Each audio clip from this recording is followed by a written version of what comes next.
While current British troops in Iraq are waging their own war. That's as the armoured vehicles brought in to deal with the demanding conditions in the region are routinely breaking down.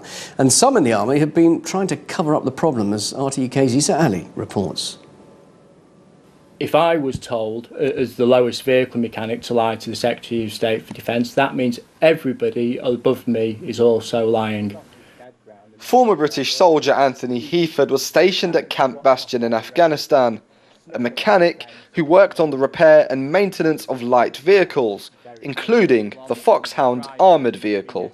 The Foxhound was introduced as a replacement for the Snatch Land Rovers, which was said to have been responsible for a number of deaths of UK soldiers in both Afghanistan and Iraq. But Heaford says the Foxhounds themselves had several mechanical faults, issues that he was instructed to cover up when then Defence Secretary Philip Hammond visited the base in September 2012.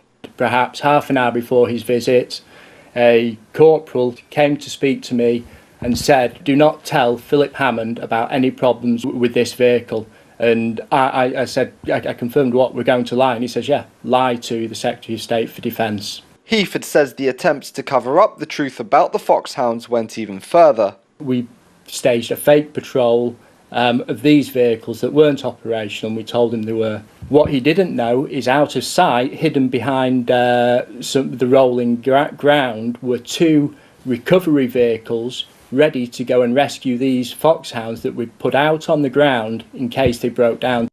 Off the back of this visit, just 2 months later in November 2012, Philip Hammond announced the order of an extra 51 Foxhounds for £46 million, taking the total amount invested by the MOD in the vehicles, which are manufactured by a subsidiary of the General Dynamics defence firm, to £340 million. Heaford has filed charges with the Royal Military Police regarding the vehicles. We asked for the MOD and General Dynamics for comment on these allegations. General Dynamics haven't responded yet, but the MOD told us, Foxhound has dealt with the demanding conditions in Iraq and Afghanistan, keeping our soldiers safe and delivering the required operational output. Regarding the charges brought by Mr. Heaford to the Royal Military Police, they said, "We do not discuss individual investigation cases." But with recent reports citing soldiers' concerns that the vehicles still can't handle hot weather conditions, Heaford wants the army to be more forthcoming.